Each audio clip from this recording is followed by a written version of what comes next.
Welcome back to the shop and to the channel. Well, I've been trying to make some progress on getting this drive gear fitted up and ready to go on the KNT so we can put that universal head to use, but I still have a little bit to go. I've got the spacer mounted here, but now I need to get these other four mounting holes drilled and tapped into the gear itself.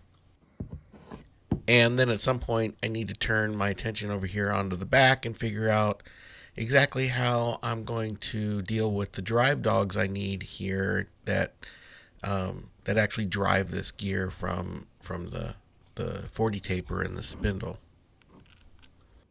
Well, in order to continue, I need to take this back apart and get the gear mounted up in the vise on the mill so I can drill and tap these holes.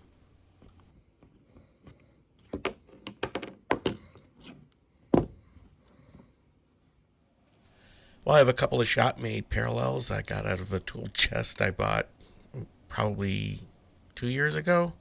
I'll put those down on the base of the vise first before starting to align the gear.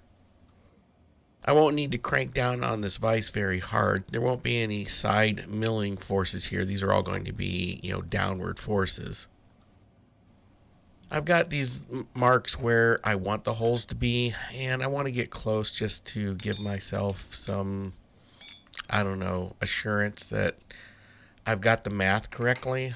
So I've got a pin and a collet that I'm going to use to try to line up, these two holes so that they are parallel with the table x-axis. And realistically, this is totally unnecessary, but I'm doing it so I can have some level of assurance that these holes, that I'm doing the math correctly, and that they're in the same spot as the faceplate, or the spacer, whatever you want to call it. Now, while watching this video back, I didn't need to do this at all.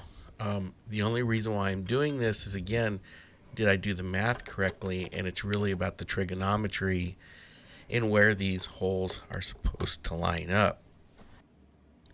These holes are 7/8 of an inch from the center of that spacer plate. So I really only needed to move the drill 7/8 from the center to drill and tap these holes. But because I chose to line these up parallel with the x-axis, now I have to do the math to figure out what that distance now is. And yeah, I can do the math. It's not that difficult to do, but it was unnecessary to do. So future me has determined that what I'm doing here was really a total waste of time.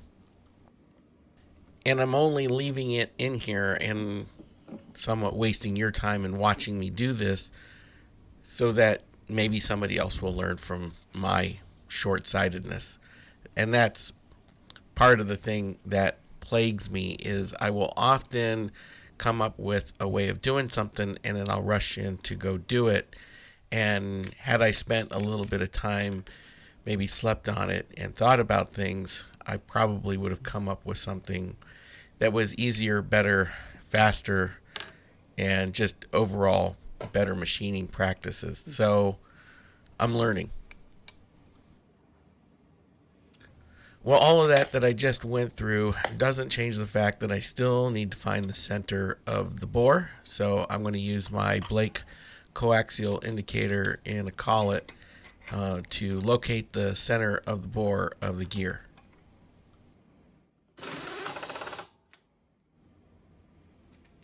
I have a variety of indicator tips that I can put in here.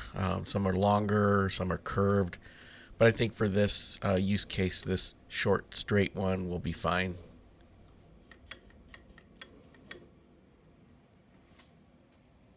Well, how I use this is I'll turn the spindle on, and as this thing rotates, the dial will fluctuate whenever it's not lined up on the center of the bore.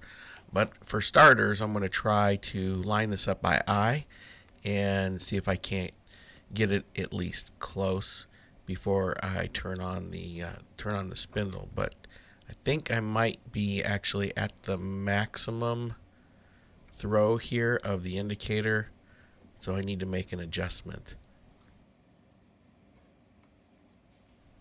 So this little protrusion on the bottom of the indicator can be adjusted to various angles to account for different sized OD or IDs that you're trying to measure. So I'm going to take this and adjust this a little bit more vertical, which will account for a smaller bore. It doesn't need to be any larger or just a touch larger than the diameter of the bore that I'm trying to measure. Or should I say indicate.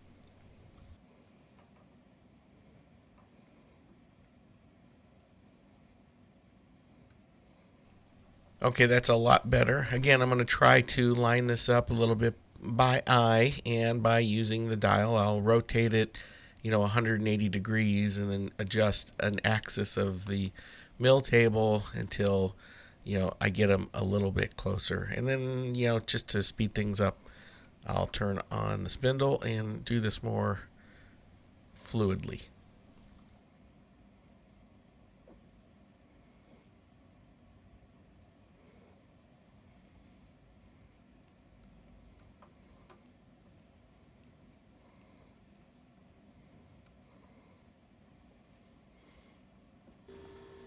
I can now turn the spindle on of the mill, and this will make it a little bit easier for me to get indicated on this bore a little bit faster. Now I know there's other methods to do this. Joe Pye does this so easily with just an indicator and an indicall mounted to the spindle. That's first of all, it's not a tool that I have, and secondly, if I were to have that, I'm sure that still takes a good bit of practice. But for me, I think this is pretty simple to use, and I think it's a neat tool, and it does get it as accurate as I need it to be. You just got to make small adjustments until you see the needle fluctuate a little bit more than you did, then back off and then change to the other axis, and eventually you'll get it to where, at least I will get it down to where I can be within 1/1000th of an inch of being on center.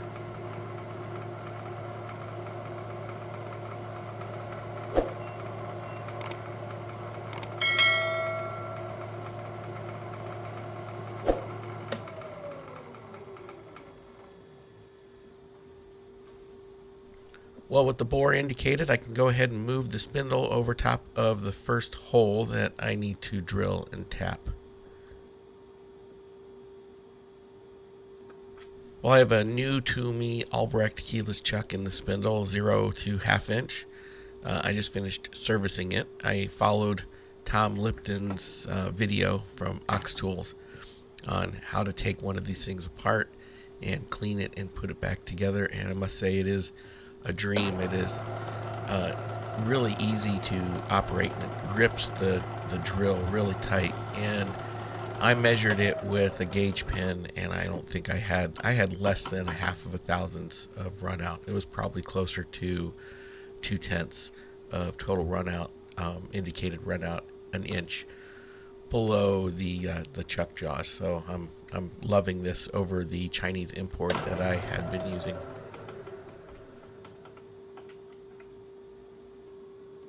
Well, to set the depths of these holes, I don't want to drill too deep. I've got some gauge blocks here stacked up to 650 thousandths, just using the quill stop to ensure that I don't drill too deep.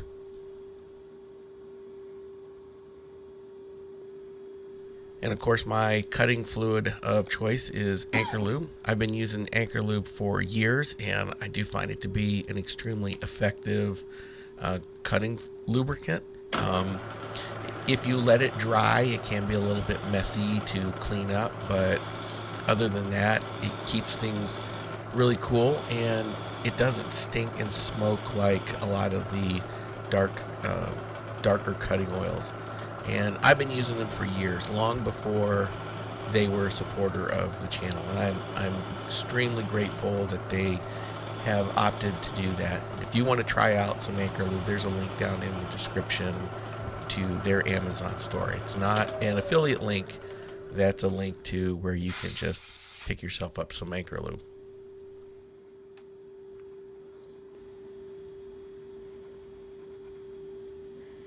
Well, hindsight being 2020, I should have spotted all four of these holes before setting the quill stop and drilling them, because now I have to reset it in order to spot these holes, and I'll go around and spot the other three before I go back to using the drill.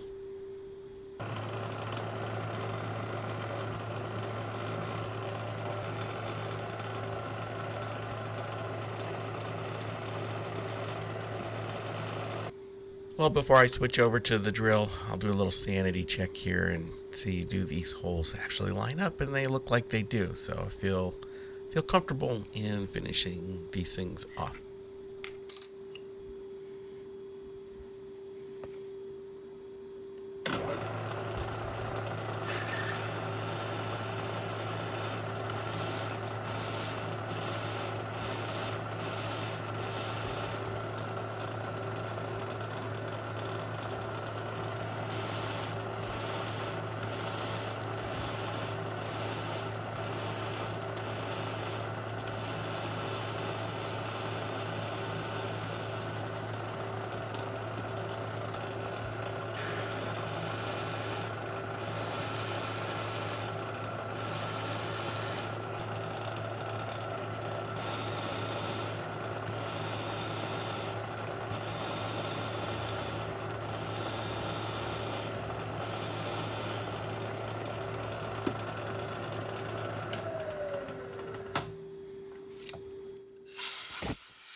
Since these are blind holes, I will be hand tapping them. I have a quarter 28 spiral flute tap here.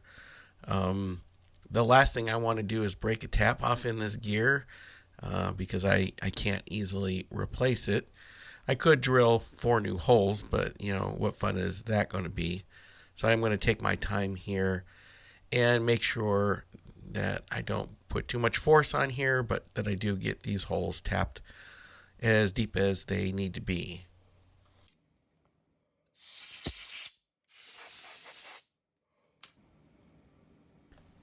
I'll follow up that spiral flute tap here with a quarter 28 bottoming tap, just to make sure that the threads reach as deep as they need to be.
With all 4 holes now drilled and tapped, I want to go ahead and mount the spacer on here just to make sure that all the holes line up the way they're supposed to.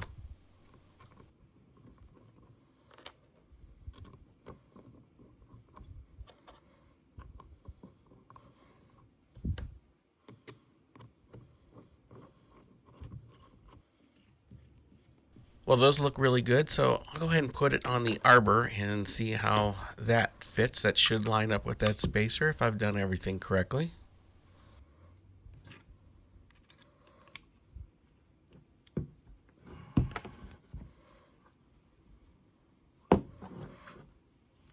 Well, that fits in there really good, just as I would hope, but I do want to see how well did I machine this. So I think I'm going to put it in the K&T and indicate around this spacer to see how concentric it is with the spindle.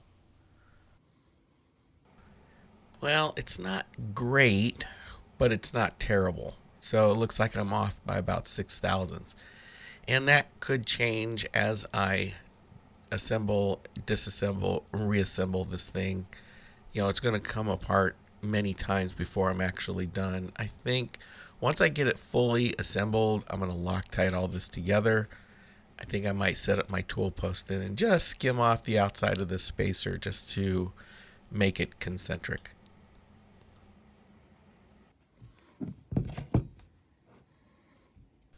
Well, that's enough playing around. I still have more work to do on this thing. I want to go ahead and disassemble this thing and figure out how I'm going to actually keep this gear attached to this arbor so it doesn't unthread itself. And also at the same time, I need to deal with the drive dogs. I need to get some drive dogs on the back of this thing.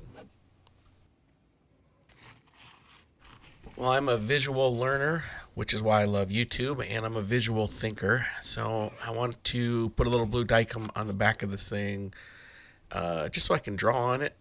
And that might help me figure out what I want to do here to solve the drive dog issue, as well as keying these two things together.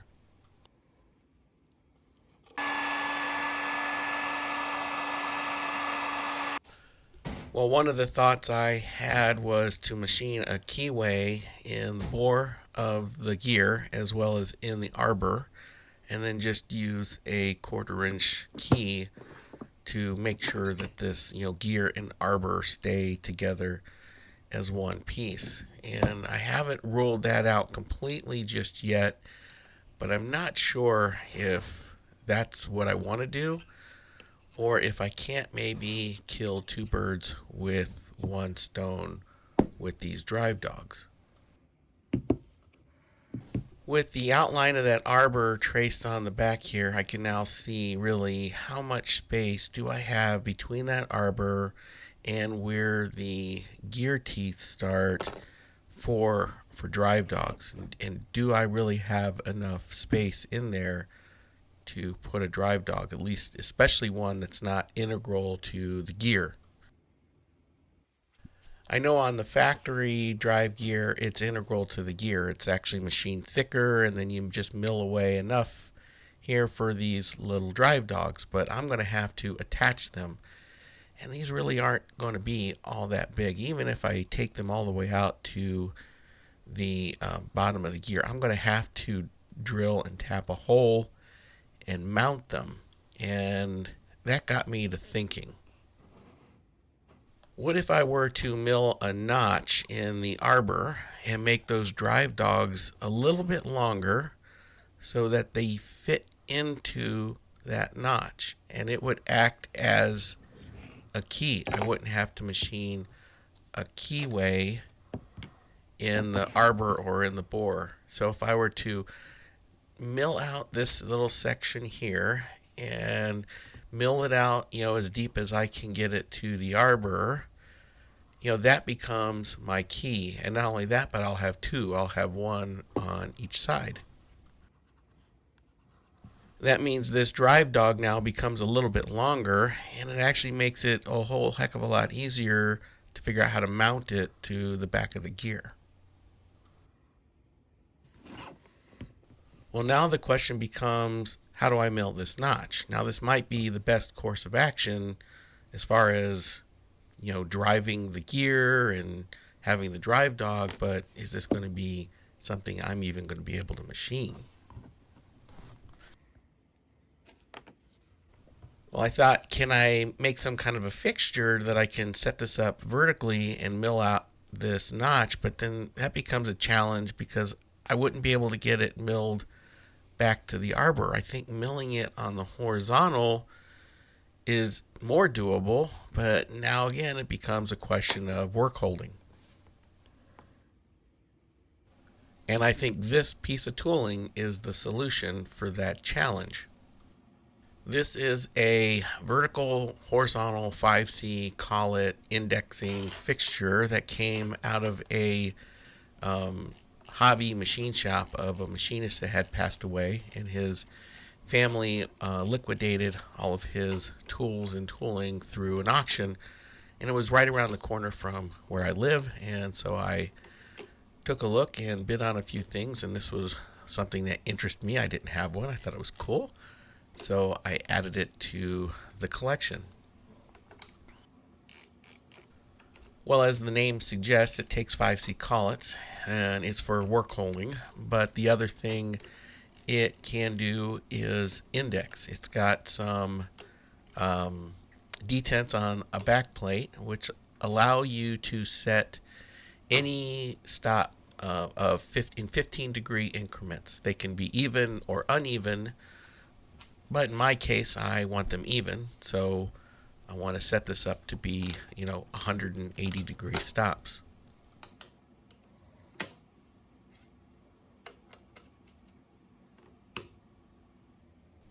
Well, off camera, I went ahead and trimmed the tool in so it is parallel with the X table direction.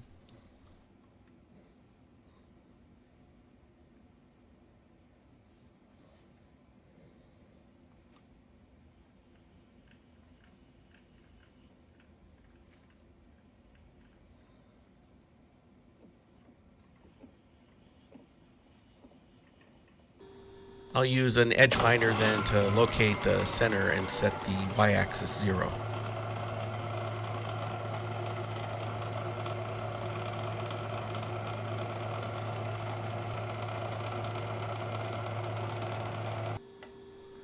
Well, with that said, I can remove this half-inch piece of ground rod.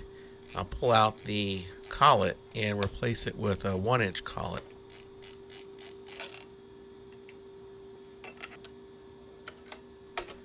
And now I can mount that tool holder in the 1-inch collet, leaving myself just a little bit of space here so I can fit an end mill down between the face of the collet and the shoulder of the arbor. I have a screw machinist jack here I'll put over the other end of the tool holder just to make sure that I don't end up with any deflection as I'm trying to machine out these notches.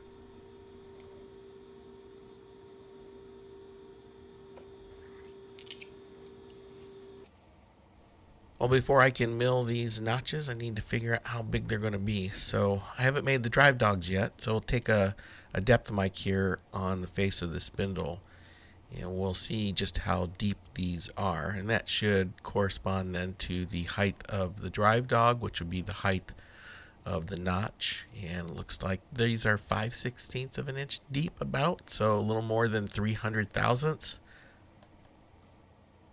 Well, I think it'll be easier to measure the drive dog I removed from the spindle rather than measuring the width of that notch. So these are about 625, so 5/8 of an inch wide. So I think that'll be my target for these notches. Well, with those measurements in mind, now I need to set the 0 for my table travel here. So I just got a piece of paper that I'll put between the end mill and the shoulder of the arbor. And once it grabs it, I know I'm about 3/1000ths of an inch away from that shoulder. So that'll give me my starting point. Well, had I remembered to press record, you would have seen me set the Z-axis 0. But as it were, I didn't. So I now have my Z-axis. I've got my X-axis 0. I know where my Y0 is, so I'm going to be, 5/8 of an inch or half of that off of each side of the 0, taking into account the diameter of the end mill, math, etc. Math. So I have all my numbers I have to hit written down actually on the table of the milling machine. So I'm just watching the DRO and sneaking up on this. I'm taking 25 thousandths, 50,000 steps of cut here. I can be a little bit aggressive here to start. I'm not hitting those numbers perfectly as I mill this down. I'm leaving myself 25 thousandths around the perimeter, and I'll take that in a couple of final passes when I get close.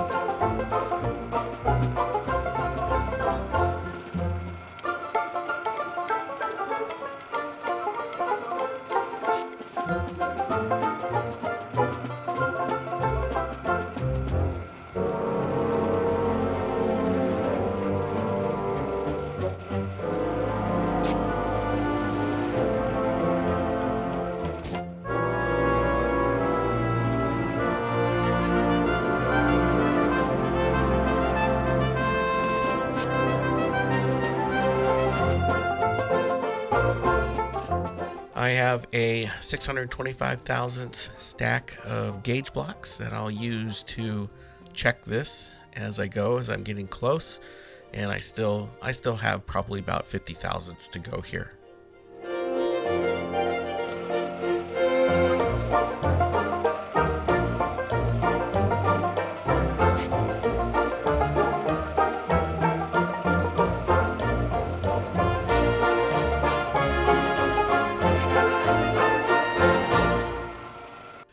I'm going to keep checking these each time I take a shallow pass here, just to make sure I sneak up on this and I don't overshoot it. You know, I do trust the DRO, but I don't know that I trust it that much that I'm not going to verify it with some gauge blocks. You know, trust but verify, as I think an ex-president once said.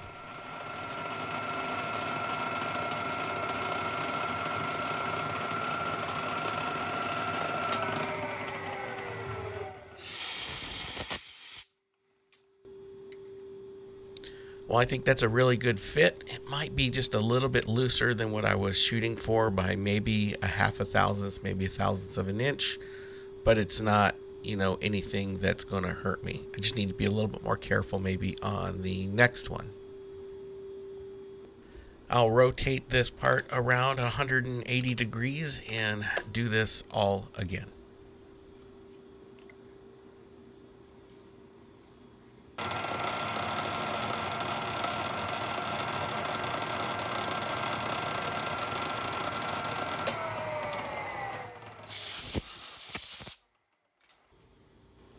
Well, that's a really nice fit with these gauge blocks. It's a little bit tighter than the other side, which is perfect. So I think I am ready to take this out of here. I don't think there's any more machining I need to do. So we'll get this out of the fixture and we'll do a couple of tests.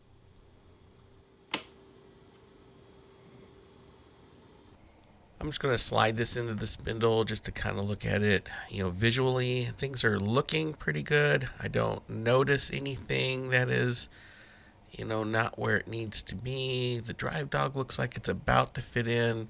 I might need to do a little fettling, a little deburring here, but I think we're definitely on the right track.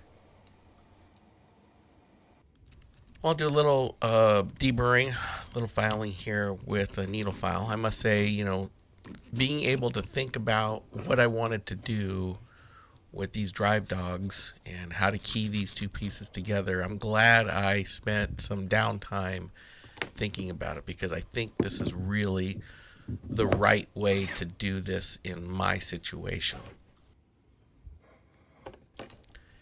You know, now if I like to be visual here, if I reach in here and just kind of scratch an outline of where these notches land and take a look at the Dicom, I have a lot more now surface area. So when I do mount those drive dogs, you know, I feel pretty comfortable that, you know, there's going to be actually room to drill a hole, and it won't be, you know, leaving too thin of a material. The last thing I would want to do is for this thing to fail. Well, making those drive dogs is next, but that's going to have to be in a different video. I've just kind of run out of time. I appreciate you watching. If you like the video, hit the thumbs up. If you're not a subscriber, hit that subscribe button. And I really thank those that have taken the time out to subscribe, and especially those that have supported the channel through Patreon and through other means. Thanks for watching, and we'll see you on the next one.